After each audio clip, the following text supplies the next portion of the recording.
Hello everyone, welcome to my channel MK's Biovision. Today we are going to discuss a very important topic that is maternal effect. Maternal effect का एक typical example है shell का coiling, snail में shell का coiling. Snail का जो species है वो है लिम्ना पेरिग्रा। इस लिम्ना पेरिग्रा में जो शेल का क्वाइलिंग है, शेल क्या है? एक्सोस्केलेटन है, कैल्शियम कार्बोनेट का एक खोल है जो एक प्रोटेक्टिव खोल है जो कि स्नेल के ऊपर पाया जाता है। ये जो खोल पर क्वाइलिंग है ये राइट हैंडेड भी हो सकता है और लेफ्ट हैंडेड भी हो सकता है। जब राइट हैंडेड क्वाइलिंग होता है तो इसको हम डेक्स्ट्रल क्वाइलिंग कहते हैं, और जब लेफ्ट हैंडेड क्वाइलिंग रहता है तो इसको हम सिनिस्ट्रल क्वाइलिंग कहते हैं। अब राइट हैंडेड की जो क्वाइलिंग पैटर्न है that is regulated by pair of allele that is capital D and small D. अब देखते हैं कैपिटल डी ये होमोजाइगस या हेटेरोजाइगस कंडीशन में है तो राइट हैंडेड बनता है, राइट हैंडेड बनता है। जबकि स्मॉल डी है यानी कि म्यूटेंट या रिसेसिव होमोजाइगस है तो उसमें सिनिस्ट्रल क्वाइलिंग या लेफ्ट हैंडेड क्वाइलिंग बनता है। ये कॉमन नहीं है।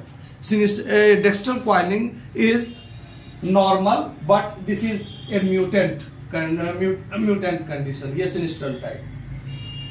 हमने दो प्योर ब्रीडिंग पॉपुलेशन को लिया है, एक डेक्स्ट्रल को लिया है और एक सिनिस्ट्रल को लिया है। ये पेरेंट के लिए हमने dextral population capital D small D. इसको जब क्रॉस कराते हैं तो सारे के सारे हमको डेक्स्ट्रल मिलते हैं जैसा कि मोनोहाइब्रिड क्रॉस में होता है। अब अगला जनरेशन F2 में क्या होता है? F2 में मोनोहाइब्रिड क्रॉस में क्या होता है कि इसके हिसाब से 3 डेक्स्ट्रल और एक सिनिस्ट्रल बनना चाहिए, लेकिन यहां सारे के सारे डेक्स्ट्रल हो जाते हैं, सारे के सारे डेक्स्ट्रल हो जाते हैं। अब ये सारे के सारे डेक्स्ट्रल होते हैं। जीनोटाइप का यदि हम रेशियो देखें तो जीनोटाइप का रेशियो क्या होता है? 1:2:1। तो एक होमोजाइगस वाला डेक्स्ट्रल होगा, ये होमोजाइगस कंडीशन, ये dominant condition dextral, homozygous recessive condition sinistral, और जो 2 वाला हेटेरोजाइगस कंडीशन है it will also produce all dextral. ये भी सभी क्या करेंगे? सारे के सारे डेक्स्ट्रल बनाएंगे। यानी कि F3 जनरेशन में हमको ये डेक्स्ट्रल मिलेगा और साथ साथ सिनिस्ट्रल भी मिलेगा, इसको समझने के लिए हम रेसिप्रोकल क्रॉस का सहारा लेते हैं। रेसिप्रोकल क्रॉस यानी कि यहां मैंने एक डेक्स्ट्रल और सिनिस्ट्रल पैरेंट को क्रॉस कराया है। एक में ये जो डेक्स्ट्रल पैरेंट है एक बना रहा है, यानी कि ये डेक्स्ट्रल पैरेंट फीमेल है, यहां डेक्स्ट्रल पैरेंट मेल है, यहां मेल है। रेसिप्रोकल क्रॉस जब हम कराते हैं तो देखते हैं कि फीमेल क्या करती है, एक के साथ साइटोप्लाज्म का कंट्रीब्यूशन करती है, जबकि मेल के थ्रू कोई साइटोप्लाज्म नहीं आता इस पर्प से। तो जब F1 जनरेशन होता है तो यहां कैपिटल डी वाले साइटोप्लाज्म में डी प्रोटीन आ जाता है, क्योंकि ये जो एग में प्रोटीन आता है ये फर्टिलाइजेशन से पहले ही बन जाता है। तो ये जब पहले बन जाता है तो साइटोप्लाज्म में आ गया। अब यही प्रोटीन आगे की तरफ जायगोट में फर्टिलाइजेशन कराएगा। फर्टिलाइजेशन के बाद भी जायगोट के अंदर फर्टिलाइज्ड एग में भी यही प्रोटीन रहेगा, और ये जो प्रोटीन है this protein is responsible for the coiling pattern. यहां हम F2 का चेकर बोर्ड बनाते हैं। इसमें देखते हैं कि यहां देखिए ये डी प्रोटीन, सभी के सभी डी प्रोटीन वाले होंगे एग, और ये जो फर्टिलाइजेशन करता है तो ये सभी के सभी डेक्स्ट्रल हो जाते हैं, सभी के सभी और डेक्स्ट्रल हो जाते हैं F2 में। तो जब सारे के सारे डेक्स्ट्रल हो जाते हैं, इवन कि ये वाला जिसमें स्मॉल डी है, होमोजाइगस रिसेसिव कंडीशन है, इसको सिनिस्ट्रल होना चाहिए, ये भी डेक्स्ट्रल हो जाता है। क्यों डेक्स्ट्रल होता है? क्योंकि ये जो मदर है सबके साइटोप्लाज्म में डी प्रोटीन है, स्मॉल डी में भी डी प्रोटीन है इसके साइटोप्लाज्म में, इसीलिए ये सारे के सारे डेक्स्ट्रल हो गए। यहां क्या करता है कि जीनोटाइप और फिनोटाइप एक दूसरे से मैच नहीं कर रहा है, ठीक है। It should be sinistral according to the monohybrid cross of Mendel. Phenotype doesn't match with the genotype, it should be sinistral, लेकिन यहाँ ये डेक्स्ट्रल हो रहा है F3 में या F2 में।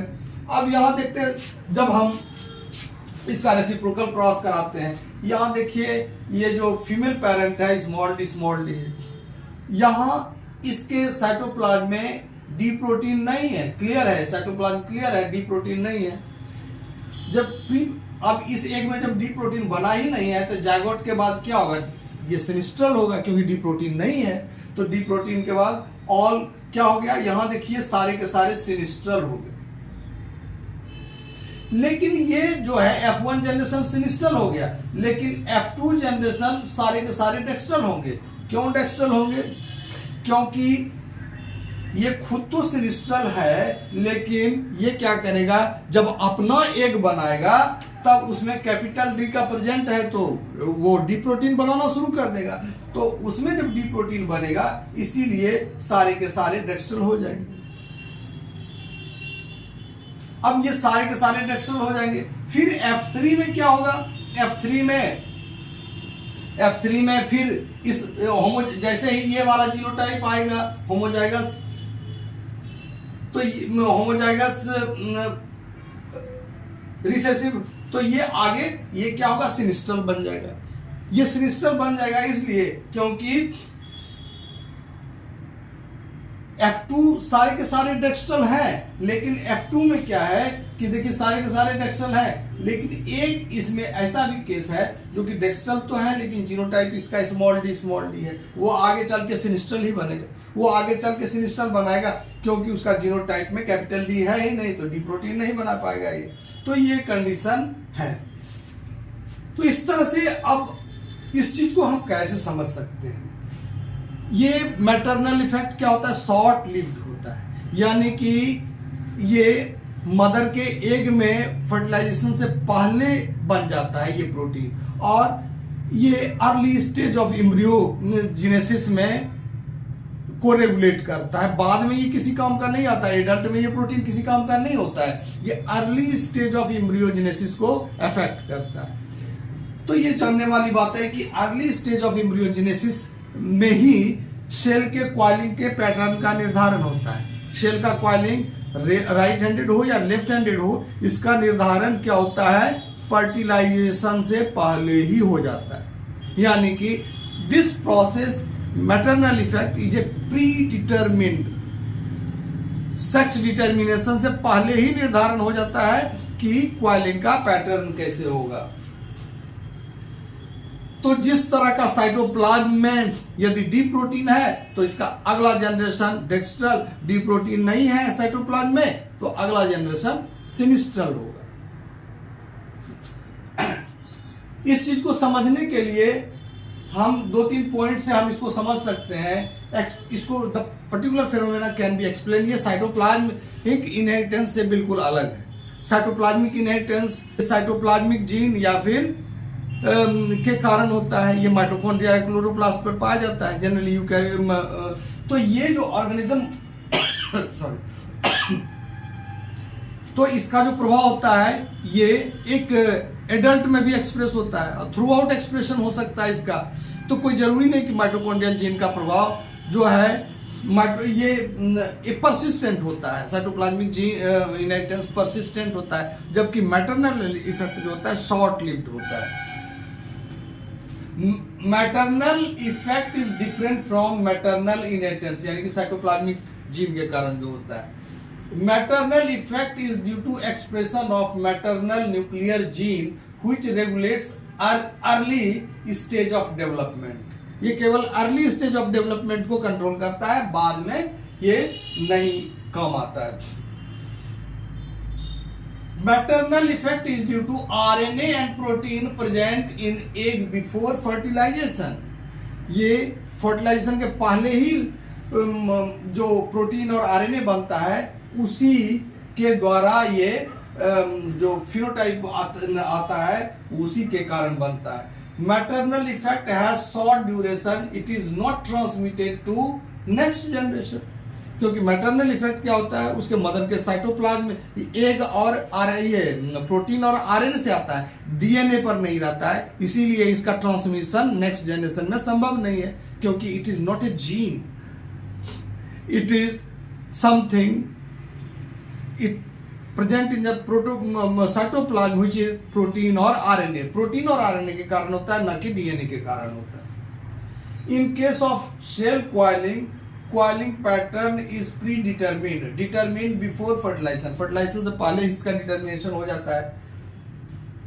इन snail cleavage is spiral which can rotate in clockwise और anti clockwise depending on presence of D protein in egg cytoplasm.